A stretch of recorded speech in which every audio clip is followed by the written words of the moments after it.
Hindi. Gusto ko itanong kung pwede nyo mag-remain sila. Katulad ng mami ko. Nagbalik dito. Ha? Nakahukay mo. Hindi. Earnest yun. Nasa earnest yun. Related. Babalik dito sa Pilipinas, sa Canada. Siguro. Magmamigrate na naman ang mami mo. Baka may visa pa yun. Gusto ko together. Baka kunan mo pa ng visa yan. Pwede ba yun? Dito? Alam mo, ang hirap ko nung inilibing mo siya doon. Ang daming pinupuntahan ng mga ano, di ba? Hindi ko na inasikaso yun. Eh, ako ay natigas sa akin. Pag inasikaso mo, hindi naman din sa mga nila. Hindi nila alam. Hindi nila alam. Ha? I-present mo yung papel mo doon, yung galing dito. Kasi, dala mo sa kanila. Ano ba si Kato? Hindi.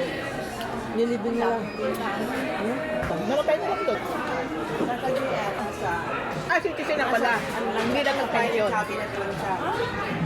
Oo, walang pension pareho tayo, di ba? Hindi na Lugi. lugi tayo. Hindi inabot. Sa bahay. Ako, ano lang, 2 taon pa, oh. Hindi, ako 8 years na umuwi siya. 2 years after pa siya namatay. Kung dito siya namatay. Wala. Wala rin.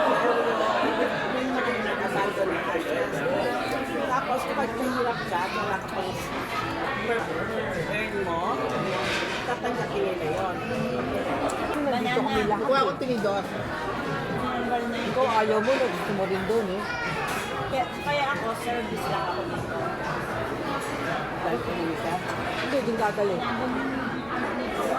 Ikaw na ako kasama nito. Oo nga, alam mo, gusto ko nang dalhin dito kasi ang lupi lang ko, di ba, mga pamangkin. Ikaw na lang doon ka para may kasama mami mo. Kasi Hindi, nandun naman. kukunin ko Kasi sila nandun lahat. naman yung bamong paano. Mga pamangkin, kaalisan na rin. Sino kukunin mo lahat? Yung tiya mo, Tatay ko, tatay hindi. na yun? Hindi, tatay nanay ko lang. So yung lilipat mo dito. No, father and mother lang. Eh, tatay mo, paano yun? Hindi naman si Gusto. Ito. Pwede ba yun? Just yung tatay mo. Kaya nga, baka kukuha pa nila. Kukuha pa ng visa. Interviewin pa. Naku, baka sumagot ang tatay ko.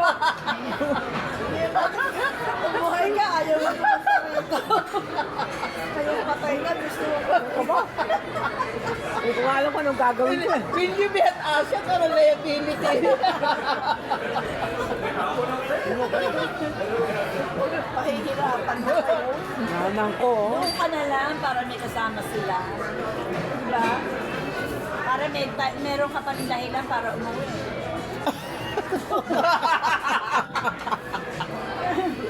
Otherwise, hindi na ito uuwi.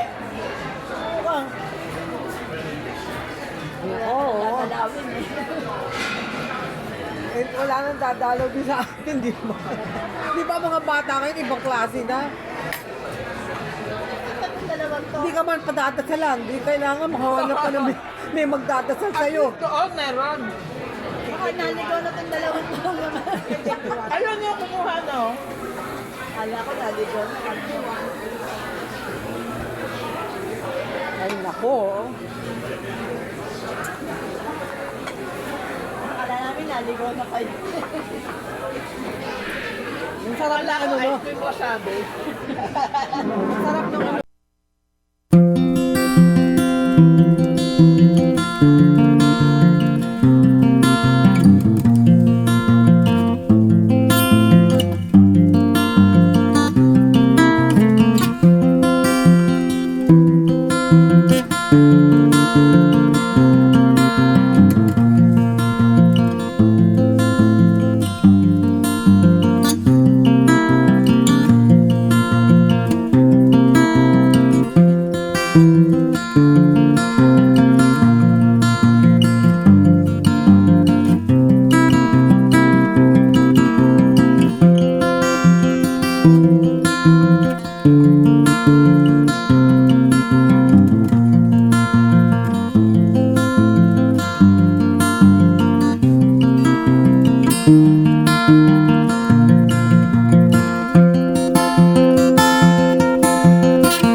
Yung pala going west ako, yung pala ako going east.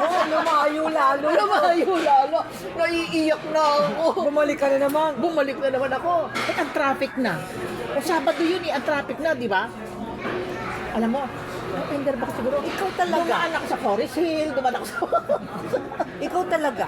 Pag ako'y nag-aayos ng ano natin, dito lang sa Highway 7, umaangal ka. Ito, ito kasi, 2 years ko nang hindi nakikita. 2 years na kami hindi nagkikita. Ganun. Kasi sa downtown na siya, di ba? eh ba't Yorkdale pa? Sana dito Kasi, ka. doon niya gusto eh. Nag-downtown ka na sana, Tapos sabi niya sa akin, oh, you can do your film here. You can film here. It's beautiful. Naku, sige. Naku, sabi sa akin, oh, did you film? Sabi ko, no, I did not. Sabi ko, I'm tired. I'm not in the mood. Pero ano, kahapon kasi, Monday, di ba? Nagre-repair ko. Daming inaano ba yun doon? Sabi ko, pagdating ako, nagdang tao. Oo, bakit gano'n? Sabi ko kayo, akala ko ba lunis na? Marami pa nung Sunday. Huwag ka ang daming, hindi ba nadidinig sa news, ang daming binabaril. Hindi ko alam. Ang daming mga shoot. Hindi ako nakikinig na ng news. Ang dami. Yun yung pinapasok yung closet sa bagong mall. Ayun ba yun? Oo. Di ba saka yung mga jewelry? Eh, naman, di ba? Palaging nasa news ang Kennedy. Hindi. Nag-Fairview Mall ka na lang. Hindi nga eh, doon nga gusto eh. Oo nga, tapos nag-commute ka na lang. Hindi magpa-fairview siya, bababa pa yun. Ikot ako, ang traffic na pag gano'n. Going east, matraffic na. Iiyak ka ito. Sabi ko, ano to? Ang ginawa ko, nag-turn right ako, going north. Going north ako talaga. Sabi ko palagay ko, pag basta umalis lang ako dito sa maraming traffic na to. Doon bali. Naligaw na ako. I mean, hindi ko siya makita. So, nag-turn ako.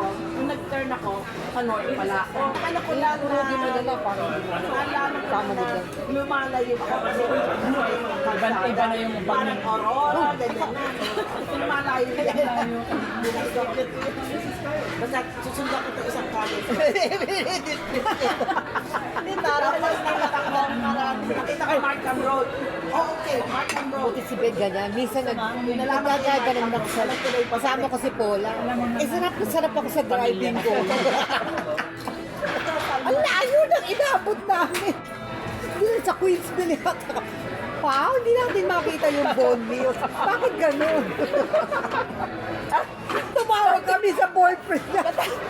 natatandaan mo nung bago pala ako nagpa-drive, ate tayo Christmas party sa office namin. Oh, Baguio naman yun eh. Bolton yun. Ito, wow. Natabot kami ng Bolton. Bolton, layo. Bakit kami Bolton? Layo. Eh, paano bumabagyo? Hindi na Sabi ko ko tapos na kami siyang kumahan kami sa party. Tapos Umuwi na lang. Ito. Tapos, kinaprank. The New Year food. Hindi. Sa pinch and something yun eh. Wala pa GPS tomorrow. Ano pa yun? Gabi. Tapos may snowstorm. Bis na bis ka. Hindi kayo umabot. Hindi. Alin, uwi na tayo, Connie. O Bolton? Ano ba to? Sabi namin, oh. Hindi na namin alam. Kapi pupunta nito. Ako nga, St. Michael lang, Gutom na nawawala. kami, kumain kami sa food ng Bugsay bago umuwi. Walk, ganyan. Naglalakad ka ba o ano? Nagda-drive ka? Hindi ko maintindihan kung saan ka. Pagdating kinapakasan, sabi ni Frank, Lalakad where have you been? There's a reservation for you and your partner. I get lost. Ang dali na. We ended up in Bolton. Wala pa ako. Ang dali-dali dyan. Tawa siya ng tawa. Sa alam yung Eaton Hindi Center. naman nakapit ng minivan. Madali sila ko nung napasan yung St. Michael. Sa'yo eh. Ako pag napapasarap ako ng ng drive oh. Ang layo na namin. Hindi, minsan naman kami dalawa ni Paula. Paula, hindi ko makita ang bondis. Nasa na ba tayo? Eh, dire-diretso ng po. Lumakpas na ako ng baby. Lumakpas na ng market.